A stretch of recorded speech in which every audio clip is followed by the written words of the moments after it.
ismaqal iyo daawasho wanaagsan saaxiibayaal ku soo dhawaada wararka Soomaalida iyo caalamka waa 10ka bisha 11 sanada 2019 qodobada ugu waaweyn ee warkayaga aad ku daawan doontaan waxa kamid ah Fahad Yasin oo shirqool Suudiya isagu yeeray agaasimayaasha warbaahinta madaxa bannaan ee Muqdisho iyo amar culus oo duldhigay gudoomiye xilka laga qaaday ee Puntland oo wacad ku maray in kursigiisa uu dhiig ka xigo shaaciyayna inuu yahay gudoomiyaha xaqa ee baarlamaanka Puntland Somaliland oo xil culus u soo bandhigtay gudoomiye Doobadaareed amniga Muqdisho oo si aad ah loo adkeeyay iyo wafdi culus oo ka socda Itoobiya oo ku soo wajahan magaalada Muqdisho iyo siyaasi Cabdilaahi Sheekh Xasan oo weerar afka ku qaaday Xasan Sheekh Maxamuud iyo xildhibaan cusub oo shacabka Muqdisho barakicin ugu hanjabay intaasi daawadayaal waxay ahaayeen qodobadii warka ugu waaweynaa markana waxaad ku soo dhawaataan iyagii oo fidsan aynu ku bilownay warar lagu kalsoonaan karo ayaa sheegaya in wafdi wasiiro oo ka socda dawladda Itoobiya ay maanta booqasho ku imaan doonaan magaalada caasimadda ee Muqdisho wafdigan ka socda Itoobiya ee imaanaya magaalada Muqdisho ayaa ka kooban ku dhawaad 10 wasiir oo ka tirsan xukuumadda ra'iisul wasaare Abiy Ahmed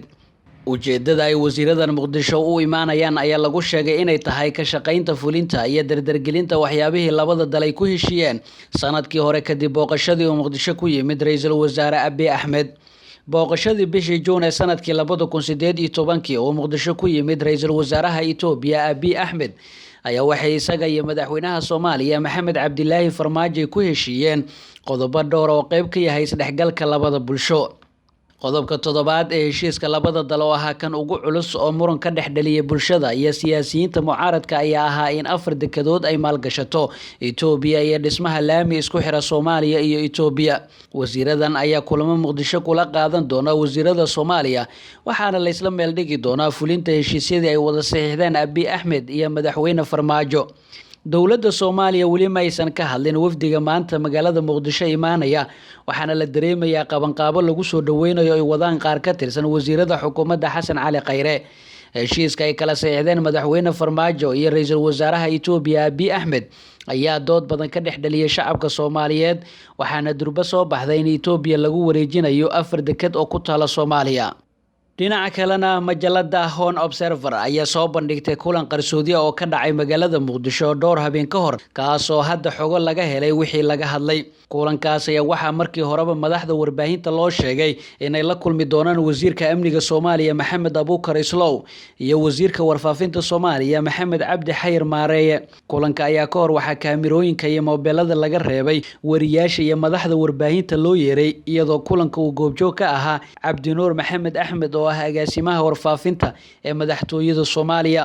ujeedada kulanka ayaa la sheegay inay ahayd mid looga arinsanayay qaabka warbaahinta ay uga qayb qaadan karto doorashada baarlamaanka iyo midda madaxweynaha ee soo socota dalka ka dhacaysa kulanka ayaa si kedisa waxay martida warbaahinta la casuumay u arkeen isagoo qolka soo galay taliyaha nabad sugidda iyo sirdoonka qaranka Fahad Yasin Xaaji Daahir oo inta badan sawirada iyo muuqaal duubiyaasha aad isaga ilaaliya shirka ayaa dhacay 5tii bishan oo ahayd Talaada habeenkii Arbacada soo galaysay waxaana soo qaban qaabiyay xafiiska warfaafinta ee madaxweyne Farmaajo muddo ayaa loo xayirnaa kulanka Fahad Yasin markii uu yimidna waa la gudagalay taasi oo xitaa ka qaybgalayaasha kulanka ay ka gaabsadeen inay xog bixiyaan wixii laga arinsaday balse waxa la fahansan yahay in dawladda Soomaaliya ay afqabasho ku sameynayso warbaahinta madaxa bannaan ee dalka taas oo ka maraga sida xitaa loo ilaaliyay in wixii laga arinsaday kulanka howlkaasi ka dhacay madaxtooyada Isa ka hor loo ogaan waayay warbaahinta aan ka soo xiganay majalada Hon Observer ayaa sheegaysa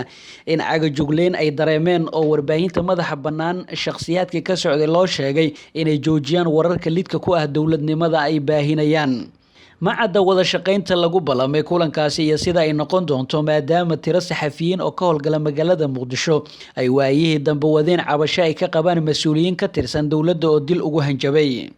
geesa kalena waxaa gelinkii dambe ee shalay shir jiraayad ku qabtay magaalada Xingalool ee gobolka Sanaaga gudoomiyihii baarlamaanka Puntland ee dhawaan xilka laga qaaday xildhibaan Cabdixakiin Doobadaareed waxa uu Dooba ku sheegay shirkiisa inuu yahay mar kale ku celinayo gudoomiyaha wakiilada Puntland ee xaqa ah Dhoobo daareed ayaa sidoo kale soo dhaweeyay dhaqdhaqaaqa socda ee maamulka madax bannaan Puntland dadka deegaanka uu ka soo jeeda ay sameysanayaan. Intii uu ka hadlayay shirkiisa jiraayad waxa uu cambaareeyay wixii dhacay isagoo ku eedeeyay xukuumadda Garowe inay ka dambeysay qalalaasihii dhacay. Cabdixakiin Dhoobo daareed waxa uu yidhi Puntland waxay u baahan tahay badbaado, waxa wada tashi ugu baaqay bulshada degta gobolada Sanaag iyo Highland. Gudoomiye Dhoobo daareed ayaa maalintii Khamiista ahayd xilka laga qaaday kadib shir ay yeesheen xildhibaanada baarlamaanka ee maamulka Puntland iyadoo habeen ka horna weerar lagu qaaday xarunta baarlamaanka oo ay ku sugnaayeen ilaalo isaga ka amar qaadanaysa kuwaas oo markii dambe laga wareejiyay. dhinaca kalena 2 cisho kadib xilka qaadisii gudoomiyaha baarlamaanka Puntland Cabdixakiin Dhoobo daareed ayaa waxa ka hadlay maamulka Somaliland. waxay xukuumadda Hargeysa ku sheegtay sifa sharci dara ah inay ahayd xilka qaadisii Dhoobo lagu sameeyay. wasiirka wasaaradda biyaha maamulka Somaliland Saleebaan Cali Koore ayaa sheegay inay la mid yihiin dadka deegaanada bariga Sanaag degan oo kale oo ka damqaday waxa ka dhacay Garowe. waxa uu wasiir Koore shaaciyay inay tani muujinayso maamulka Puntland inuu ku dhisneen dowladnimo sida xilka gudoomiyaha looga qaadanayo ay arkayeen. wasiir Saleebaan Cali Koore ayaa ugu baaqay Cabdixakiin Dhoobo daareed inuu yimaado isagoo aaminsan Somaliland qadiyadeeda si xil loogu sharfo. xaaladan ayaa u muuqata in lagu dhabar jabinayo Puntland iyo bahdilka ay xilka kaga xayoobisay Cabdixakiin Dhoobo oo hadda xingalool oo ka tirsan Sanaag ka wada ololo ballaaran oo ka dhinaa Puntland. tara kale heli kara oo reer Puntland hay isu yimaadeen hana tashadeen Puntland hala badbaadiyo. qodobkan intaasaan ka gudbaya. qodobka saddexaad aan ka hadli doono waxa weeye waxaan la hadlayaa shacabweynaha degan gobolada Sanaag iyo Highland iyo bari oo ay sida gaarka u taabanaysay arrintani ama sida gaarka xanuunkani u taabanayay. waxaan leeyahay iyaga dhaqan looma xeerin oo nidaam iyo system looma xeerin oo tolnimo iyo wixii la isu sheegi jiray looma xeerin oo bini aadanimo looma xeerin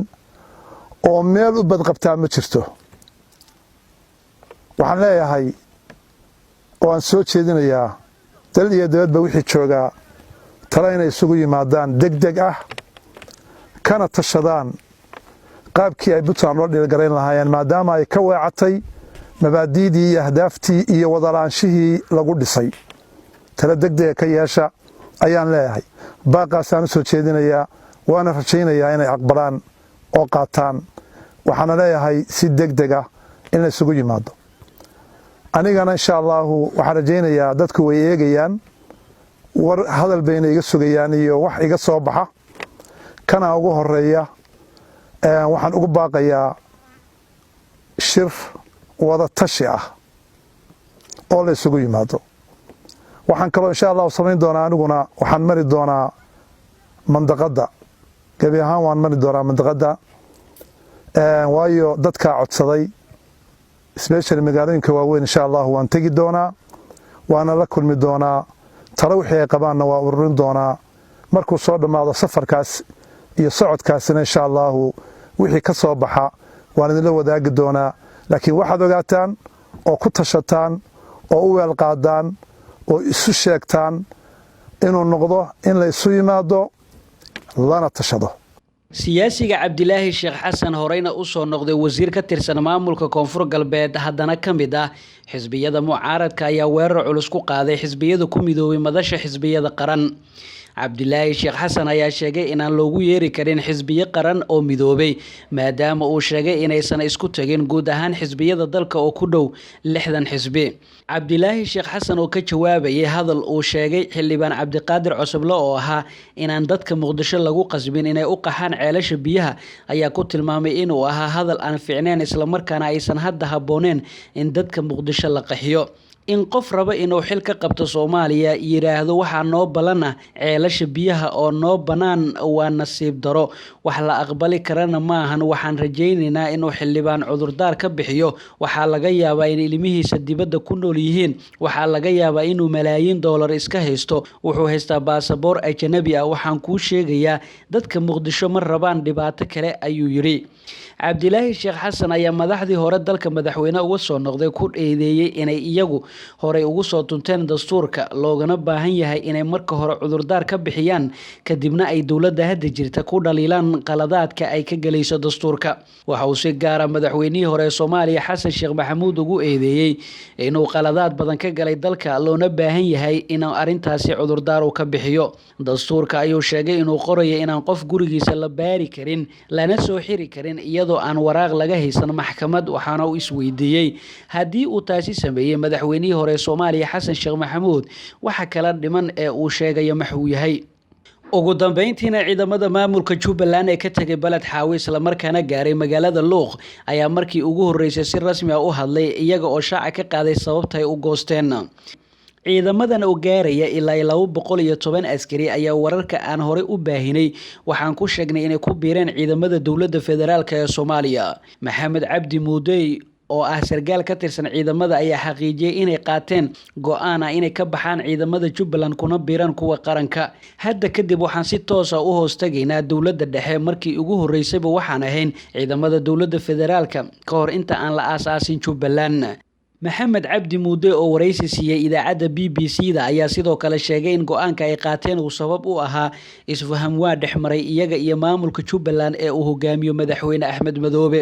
waxaan isku fahmi weynay qorshe ku saabsan ciidamada joogay balad xaawo loo qaada dhinaca gobolka waqooyi bari Kenya annaguna waan ka soo horjeesanay arintaasi waayo ma doonayna in marnaba dhinacna loo wado oo aan ka shaqeyno wax aan danahayna ahayn ayuu yiri Muudey warbaahinta si madax bannaan uma xaqiijin karta arinta uu sheegay sargaalka ee la doonay in la geeyo gobolka waqooyi bari Kenya madaxweyne ku-xigeenka Puntland Maxamuud Sayid Aadan ayaa shalay xaqiijiyay inay jirto in ciidamo ka tirsan maamulka Puntland oo ka tagay balad xaawo isla markaana aaday Luuq balse sheegay inaysan wax weyn ahayn guud ahaan daawadeel warkii aad kala socoteen channelkan waa naga inta fadlan haddii aad nagu cusub tahay nagu soo biir oo subscribe saar sidoo kalena qaybta gambaleelka taabo si ay ku soo gaaraan wararkaynu halkan soo gelino waana mahadsantiin